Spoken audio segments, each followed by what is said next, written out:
is brought to you by Safety FM.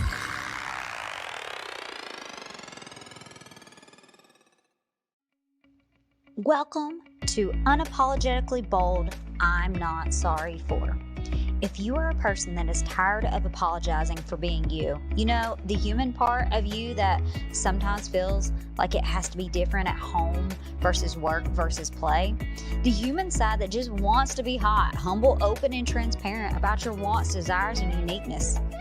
If you answered yes, this is for you. Join me, Emily Elrod, as I dive into conversations with amazing guests about what they are not sorry for in creative and loving ways. Let's get started. Hello, everybody. Welcome back to another Unapologetically Bold, I'm Not Sorry For. And I'm so excited today to have my guest with me, Jeff. Welcome. Hi. Thanks for having me, Emily. I'm excited to be here. This is going to be a fun conversation because the little glimpse that I've got to know of you, you're a cool human being, and I'm so excited for my listeners to get to learn more about you and just how your brain works, because I wish everybody has some of the thought patterns that you do about doing things differently.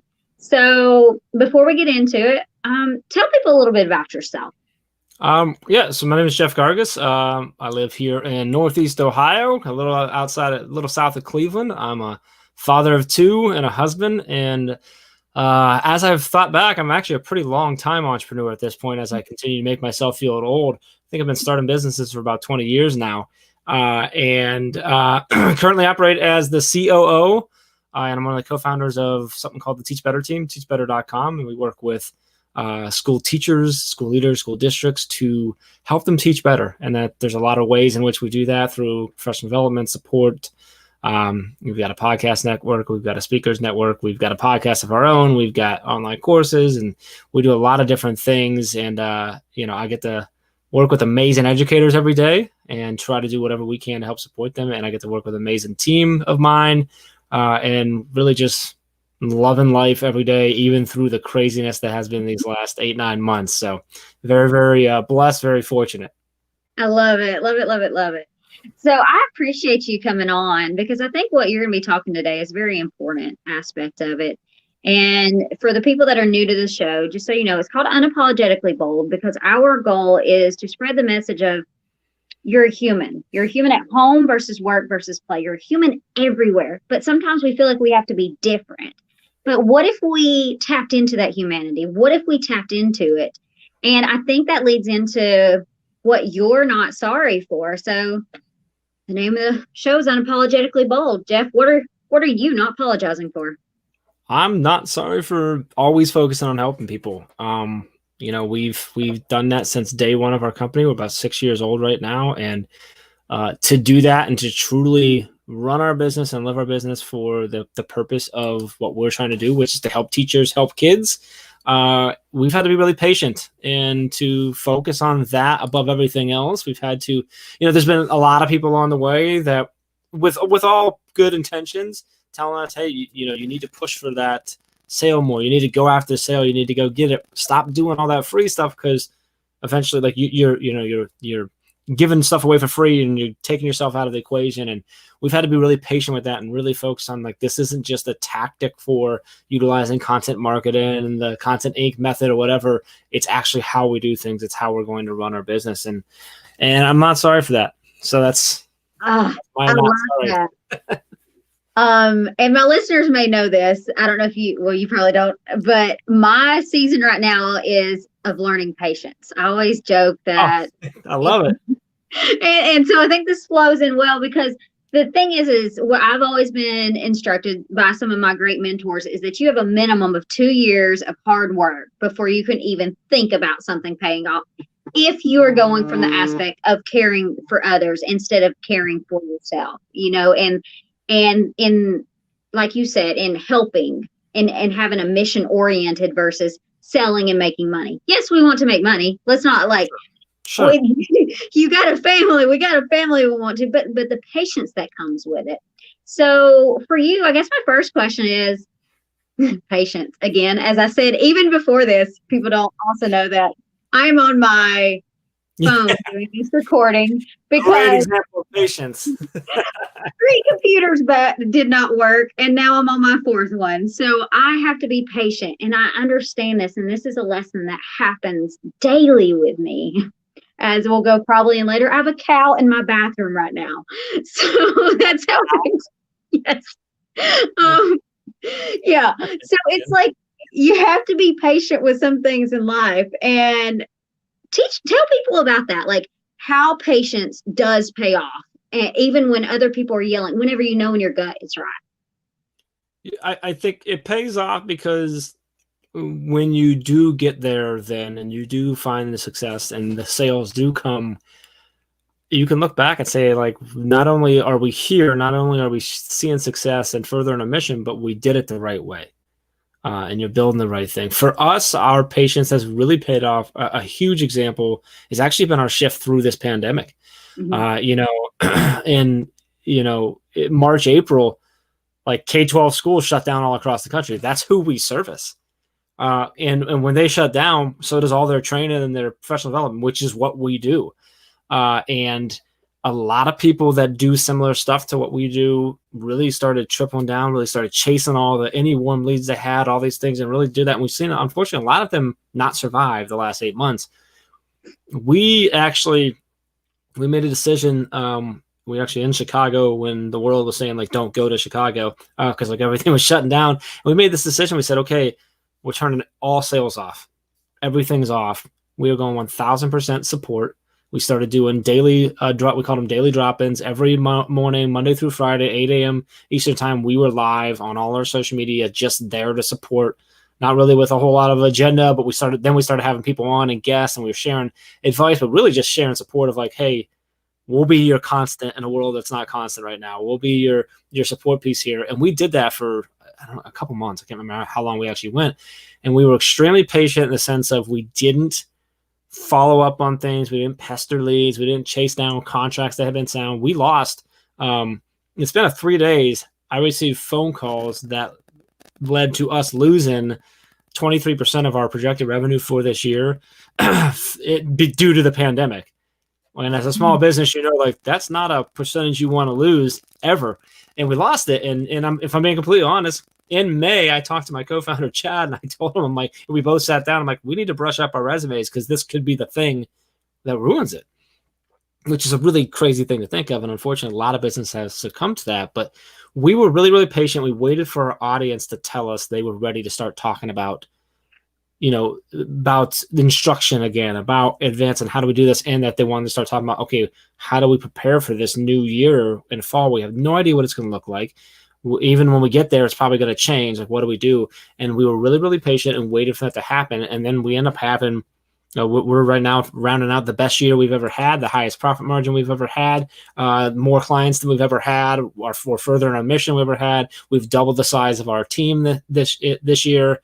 And just having a really great year now because we shifted, because we took that time while we were being patient. We also took that time to adjust how we were going to deliver things, to go all virtual, utilizing Zoom and such, we created new services and support pieces to support the virtual classroom and or the hybrid classroom or the in-person classroom that might have to switch to virtual really quickly, right? And all these things.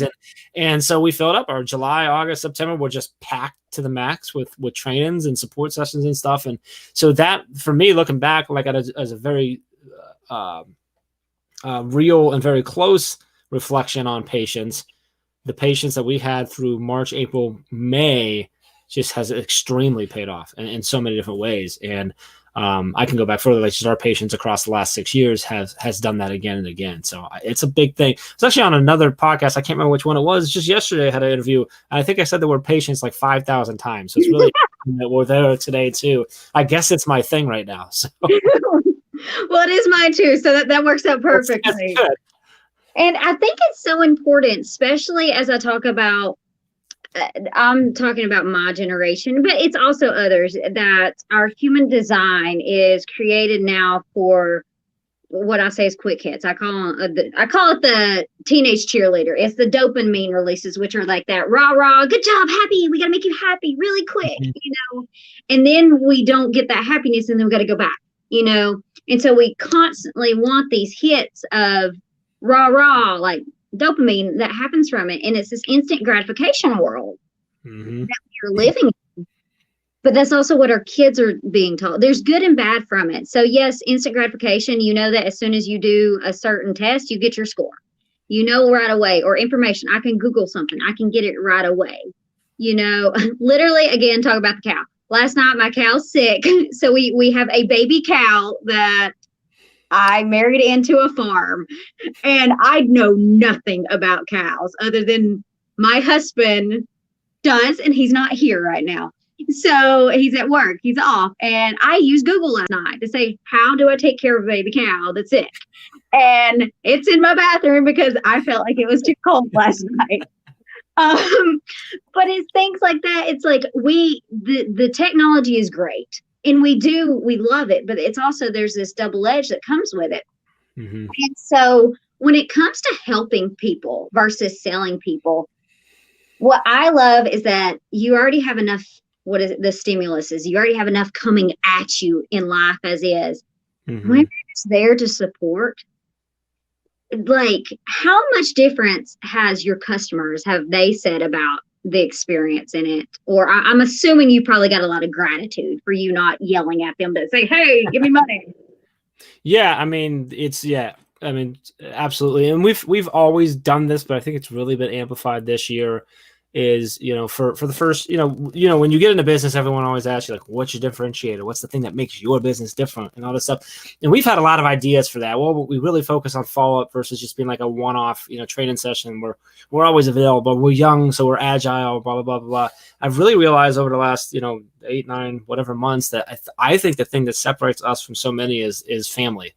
Mm-hmm. And we figured out, we found, our audience has told us all these little things that we have, whether it's our ambassador program, our speakers, our mastermind groups that we have, our social media, whatever it is, like everything feels like a family and it's always connected. And people look at our team as a family. Like they don't love our team because of the grid method, which is one of the big things that we train on, or the teach further model, or because we're really great at standards-based grade. And they love us because we feel like family, because they feel welcome. And I think where that really, really shined was back when we did that, when we put on that patience button, when we said, okay, we're not going to sell. We're just going to take care of you the best we can, because that's what you did with your family too, right?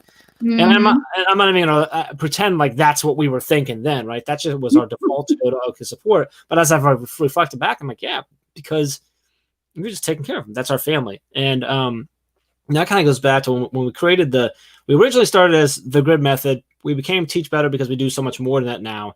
And when we were trying to figure out like what the social media handles were for the brand switch, Teach Better was taken. So I looked and I said, oh, well, Teach Better Team's available. And Chad, my co-founder, had this like, I don't know, moment. We had been locked in a room, our team, for like 16 hours for this end of the year meeting or whatever. And he goes, yeah, like we're the Teach Better team, but our entire network is the Teach Better team. And we were all like, oh, dude, that's deep. But that's how we've always acted. And it is like, whether they are like on our website under our team or not, or whatever, like it's one big family, one big team. We're all trying to go to the same goal, which is help impact kids. So I think that really is what really led into that. And just the ability to just say, no, we're just here for you. And when you do that more specifically for, administrators and leaders in the schools who get a billion emails and phone calls a day for this new tech tool, this new curriculum, all this stuff, they go, oh, you just want to help me? Like, oh, okay, cool. So then when they do need something, they say, well, let's call those guys because they didn't sell us anything, So I that's, for me, that's been a big reflection point that I'm really, really proud of for our team. So. Yeah, and you being the COO, that's probably everything that's ever countered against what you might have been taught with the money. In a lot of ways, yes. I've had some mentors who actually really helped to embed that into me, which then allowed me to take it to our team. And I really, as I reflect back on conversations that I didn't realize were really impactful, I've been able to realize that like they really are impactful. Like, and they've all kind of led to this whole concept. So I love it. And it makes me think of, well, there's two things. First, my father, he always taught me that how you care for your people will be reflected in your bank account. And that's the true measure. is how you care and how you love on people. But then the other thing is, anytime you get an email from me, it says the kiss of death is to be the genius with 10,000 helpers. Instead, be the genius with 10,000 geniuses. And that's what I hear from you. Like you say in team. And I love the other thing that you pointed out, that you waited for your customers to tell you when you're ready. And I actually had a conversation with somebody the other day, like, so what are you doing? And it felt awkward for me to say, like, I feel like my stuff's stressed to strategy. Like, that's what I do. And I'm like, I know if they're stressed, they're not thinking about this. They just want to just like find something to decompress, you know? Mm-hmm. And so basically I felt like I got a little berated because my method was not to their method, you know, on go make those sales no matter what. But that's not the people I want. I don't want to do that to people because I wouldn't want that to be done to me. So that's my next question for you is, how much has it helped your internal team and the culture that comes with being people focused on helping instead of selling? Oh, it's priceless, I guess, for our internal team. So, you know, we have the majority of the people on our team are teachers.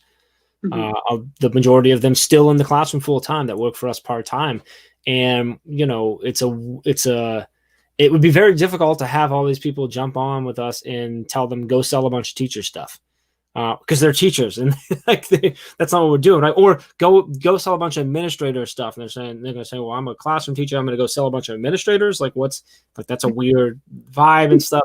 But I also believe, like, if we did that, we wouldn't have the team we have, because the team that we have came to us because of this. I'm going to go back to like this family atmosphere, this team atmosphere we have. And so I think internally that's such a big piece, because when we look at things, when a question comes up or a concern or a challenge in conversation, and we're like, all right, well, which way do we go? We look and we say, okay, well, what's the end goal? Well, the end goal is impacting students by impacting teachers. So which decision gets us there? Not which decision pads the bank account, which decision gets us there. Now, don't get me wrong. You still have to think about, like, is that decision going to bankrupt you? Obviously, right? Because if you have money to go do good, you can do more good, right? But we always look at why did we come to that conclusion? Is it because it's the best thing for furthering what we're trying to do, or because it's the best thing because I looked at the cash sheet and it looks worse right now? And I think our team really appreciates that. We're very transparent with our team. We're very open with our team. They're very aware of things that are going on and how things look. And I think that family atmosphere in there helps us then have them go out and do the same things, which is always putting others first, always looking to help first and support first. And we've just found that it comes back around. It takes a while, which is why you have to be patient, but it does, you know, so. And I love that. And the thing, again, what I'm hearing right now is the word patience, which I told you, that's my season right now. There's so many things that are happening. Perfect. And I also want to go into this, because I know that you're about helping people and not selling people. And I know this because the times, because I wanted to make yours, I'm not sorry for teaching better. And you're like, no, I don't think that's it. Like, it's on helping people. And I'm like, oh, okay. But I do want to talk a little bit about the philosophy that you do at Teach Better, because right now, you know this, and some of my listeners know this as well, that I am a stay-at-home mom teacher right now. So because, you know, we're kind of on lockdown. So I have my kids and I've been homeschooling them while still running a business, while still doing podcasts and doing these other things. But the cool thing that I've found is in this season that I think that some of the things that possibly might be doing may match up with you, like hands-on. Literally, the kids are taking care of the cow, like they're bottle feeding, like these things that you can learn. And my kids are making 3D printing ornaments and writing handwritten notes to people right now, like in need. Those are the things that I found have been so different than what has been taught at school. So yes, they're still learning reading, writing, and language, but it's just in a different way. And if they get it quicker, good. You know, if it takes more time, then okay. So I think it will help people to understand too what you do at Teach Better as well. Well, a big piece of one of the foundations of what we believe is, you kind of just alluded to it, is if they get it quicker, great. If they don't, that's okay too. As far as what we do, we work with teachers to help them improve what they're doing. It's not to fix them because they're not good or anything like that. It's to try to offer them solutions, ideas, tactics, strategies that they can put in place to help them be just a little bit better today than they were yesterday, and a little bit better tomorrow than they were today. That's our whole thing. And when we started this, it started with something called the grid method, which is something that my co-founder Chad Ostrowski created. And Chad from day one said, I don't want to walk in a teacher's classroom and tell them they're not teaching right, because that's not what this is. He goes, I want to go into classrooms and say, hey, this helped me teach better. Maybe it can help you if you want. And that's what we've done. And I think because of that, it works that way. The model that we have when we work with a district over multiple years to actually have all their teachers be trained is a very slow dispersal model, where we start with a small group, we prove the concept, we test it out, and then it's very optional. It's as they're adding in, and it's more about what's the end goal. And if you can do that without what we're preaching, great, awesome. But if you need some help, that's what we're here for. As far as the sort of the shift in methodology, a lot of what you touched on is what it is. It's how do we make the content relevant to real life? Mm-hmm. And how do we focus on what we're actually trying to teach them versus the time they spend in seats or in front of a computer screen or the amount of work they do. It's no longer, did Jeff complete worksheet 2.2? It's, did Jeff learn what he was supposed to learn by completing 2.2? And if not, is it because that worksheet's not the best method for Jeff, or because he just is confused? And you touched on it right at the end there, is if they learn it quicker, great. If they don't, that's okay too. Because one of the biggest things is, and a big thing that we train on is mastery learning. So self-paced learning, students moving at the pace of their understanding, not the pace that we think they should learn. Because if you think about education, it's so weird, the traditional education. Think about like when your kids learn to walk, they all walk at different times in different ways, right? But then we put them into school and we're like, oh, you all have to learn this way at this time, this day, and these grades, and you move. It doesn't make any sense.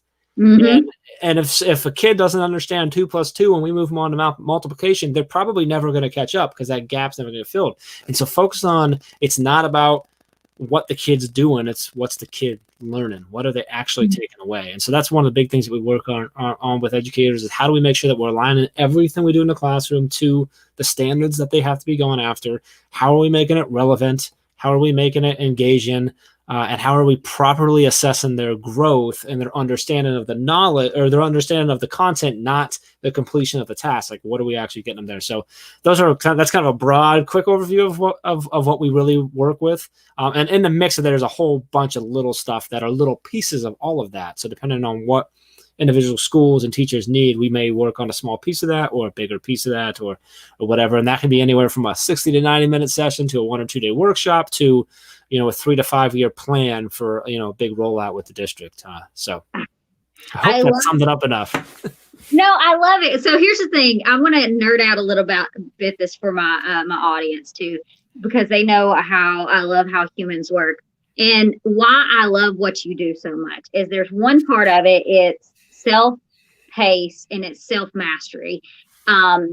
So for any of the work that we do, we base it on Deci and Ryan's, the self-motivation theory. So it's competency, autonomy, relatedness. Competency, you got to give them got to let them know what you need to know. You got to get some mastery of it. It has to be relatable.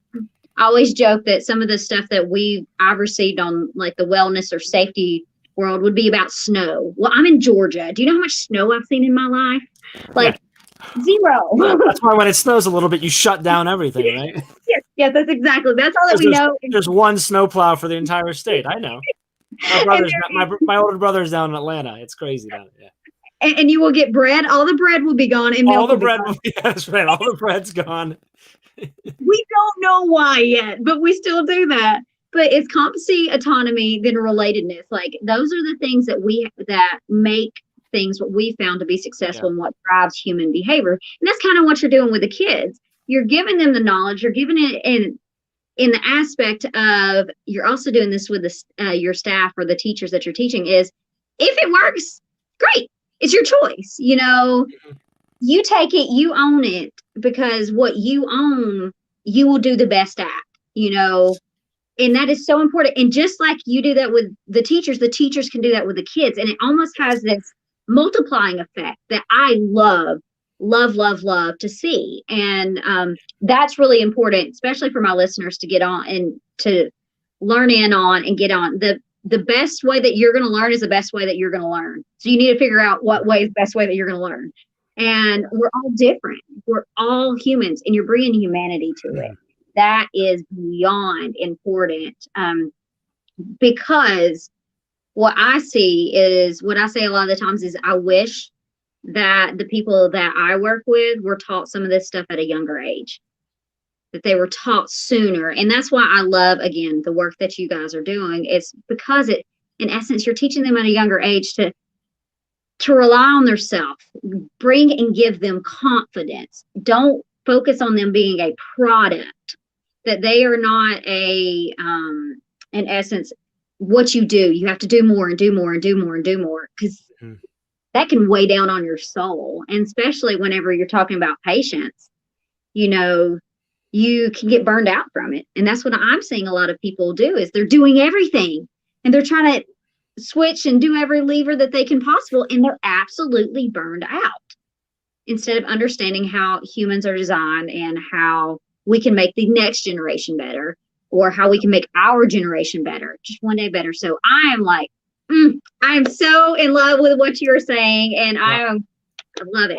I want to clarify that the work that we do is to help support the amazing teachers, because they're the ones that go and do that for the kids. They're the ones that make that happen. We're just trying to support them. But I'm totally with you. It's such an important piece. And we're seeing that shift in all around the country, and it's just awesome. And especially when you take in the context of this year, the work that educators are doing right now, and they're still thinking about, how do I do this better?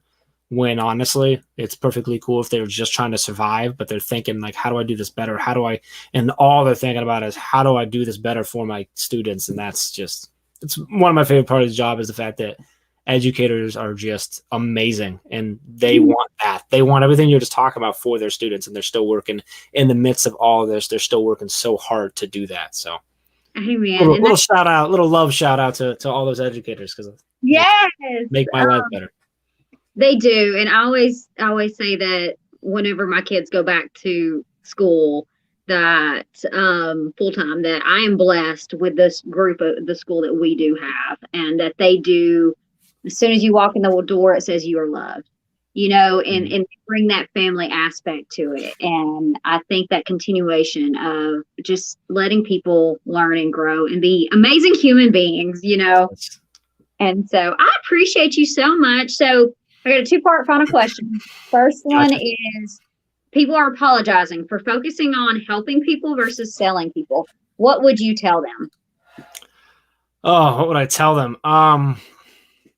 You got to believe in it, which I understand is easier said than done. But I mean, that's really, like, you have to believe in what you're doing and why you're doing those things, and realize that if you believe in it and it is the right thing to do. We always say as teachers, like, if you're waking up every day and doing the things that you think are the right things to do for your students, then you don't have to apologize for anything, even when you fall flat on your face.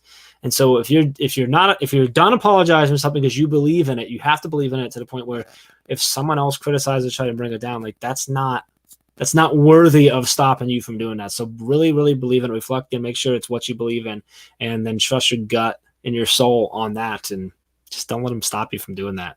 Amen. And then final question, if people want to reach out and learn more about you or what you do, how can they find you?